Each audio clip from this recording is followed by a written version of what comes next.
H D. ದೇವೇಗೌಡರನ್ನ ಭೇಟಿ ಮಾಡಿದ್ದಾರೆ ಮಾಜಿ ಸಚಿವರು. ಮಾಜಿ ಪ್ರಧಾನಿಗಳ ಜೊತೆ ಚರ್ಚೆ ನಡೆಸಿದ್ದಾರೆ ಸಿಪಿ ಯೋಗೇಶ್ವರ್. ದೇವೇಗೌಡರನ್ನ ಭೇಟಿಯಾಗಿ ಒಂದಷ್ಟು ವಿಚಾರಗಳನ್ನ ಚರ್ಚೆ ಮಾಡಿದ್ದಾರೆ. ಬೆಂಗಳೂರಿನ ಪದ್ಮನಾಭನಗರದ ನಿವಾಸಕ್ಕೆ ಸಿಪಿ ಯೋಗೇಶ್ವರ್ ಭೇಟಿ ನೀಡಿದ್ರು. ಲೋಕಸಭಾ ಚುನಾವಣೆಗೆ ಸಂಬಂಧಪಟ್ಟ ಹಾಗೆ ದೇವೇಗೌಡರ ಜೊತೆಗೆ ಸಿಪಿ ಯೋಗೇಶ್ವರ್ ಸಾಕಷ್ಟು ಚರ್ಚೆ ನಡೆಸಿದ್ದಾರೆ. ಸುಮಾರು 2 ಗಂಟೆಗೂ ಅಧಿಕ ಕಾಲ ಮುಂಬರುವ ಲೋಕಸಭಾ ಚುನಾವಣೆಗೆ ಸಂಬಂಧಪಟ್ಟ ಹಾಗೆ ದೇವೇಗೌಡರ ಜೊತೆ ಒಂದಷ್ಟು ಮಾತಾಡಿದ್ದಾರೆ. ಬೆಂಗಳೂರು ಗ್ರಾಮಾಂತರ ಕ್ಷೇತ್ರಕ್ಕಾಗಿ ನಾಯಕರು ಚರ್ಚಿಸಿದ್ದಾರೆ.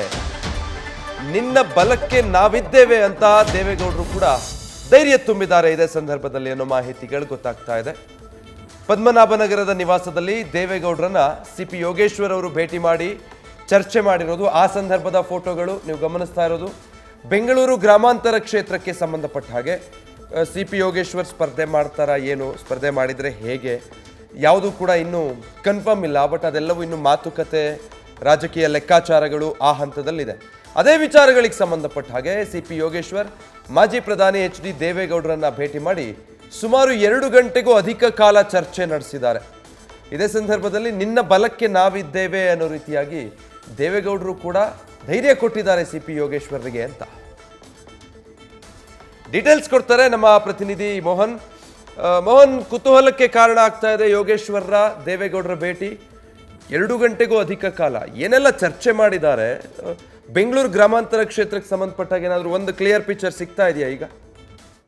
ಖಂಡಿತ ವಿಜಯ್, ಏನಂತಂದ್ರೆ ಇದೇ ಮೊದಲ ಬಾರಿಗೆ ಎಚ್.ಡಿ. ದೇವೇಗೌಡರನ್ನ ಮಾಜಿ ಸಚಿವ ಸಿಪಿ ಯೋಗೇಶ್ವರ್ ಅವರು ಭೇಟಿ ಮಾಡಿರ್ತಕ್ಕಂಥದ್ದು. ಪ್ರಮುಖವಾಗಿ ಲೋಕಸಭಾ ಚುನಾವಣೆ ಇರೋದ್ರಿಂದ ಅದರಲ್ಲೂ ಕೂಡ ಪ್ರಮುಖವಾಗಿ ಮೈತ್ರಿ ಆಗಿರೋ ಹಿನ್ನೆಲೆಯಲ್ಲಿ ಭೇಟಿಯನ್ನ ಮಾಡಿ ಸಾಕಷ್ಟು ಸುದೀರ್ಘವಾದ ಚರ್ಚೆಯನ್ನ ನಡೆಸಿರ್ತಕ್ಕಂಥದ್ದು. ಲೋಕಸಭೆ ಚುನಾವಣೆಯಲ್ಲಿ ಯಾವೆಲ್ಲ ರೀತಿಯ ರಣತಂತ್ರವನ್ನು ರೂಪಿಸಬೇಕು, ಹಾಗೆ ಡಿ.ಕೆ. ಬ್ರದರ್ಸ್ಗೆ ಯಾವ ರೀತಿಯ ಟಕ್ಕರನ್ನ ಕೊಟ್ಟು ಸೋಲಿಸಬೇಕು ಅನ್ನೋ ಒಂದು ಮಾಹಿತಿಗಳನ್ನ ಸದ್ಯ ದೇವೇಗೌಡರ ಬಳಿ ಸಿಪಿ ಯೋಗೇಶ್ವರ್ ಅವರು ಚರ್ಚೆ ಮಾಡಿರ್ತಕ್ಕಂಥದ್ದು. ಪ್ರಮುಖವಾಗಿ ಏನು ಬೆಂಗಳೂರು ಗ್ರಾಮಾಂತರದಿಂದ ಸಿಪಿ ಯೋಗೇಶ್ವರ್ ಅವರೇ ಸ್ಪರ್ಧೆ ಮಾಡಬೇಕು ಅನ್ನೋದು ಸಾಕಷ್ಟು ಕುತೂಹಲ ಮೂಡಿರ್ತಕ್ಕಂಥದ್ದು. ಹೀಗಾಗಿ ಖುದ್ದು ಮಾಜಿ ಸಚಿವ ಸಿಪಿ ಯೋಗೇಶ್ವರ್ ಅವರೇ ಭೇಟಿಯನ್ನು ನೀಡಿ ಸುದೀರ್ಘವಾದ ಚರ್ಚೆಯನ್ನ ಮಾಡಿರ್ತಕ್ಕಂಥದ್ದು. ಪ್ರಮುಖವಾಗಿ ಏಕಾಏಕಿ ಹೋಗಿ ಏನು ದೇವೇಗೌಡರನ್ನ ಭೇಟಿ ಮಾಡಿರ್ತಕ್ಕಂಥದ್ದು. ಪ್ರಮುಖವಾಗಿ ನಿನ್ನೆ ಅಷ್ಟೇ ಅಮಿತ್ ಶಾ ಅವರು ಕೂಡ ಮೈಸೂರಿಗೆ ಬಂದು ಅಲ್ಲಿ ಕೂಡ ಒಂದು ಸಭೆಯನ್ನ ನಡೆಸಿದ್ದಾರೆ.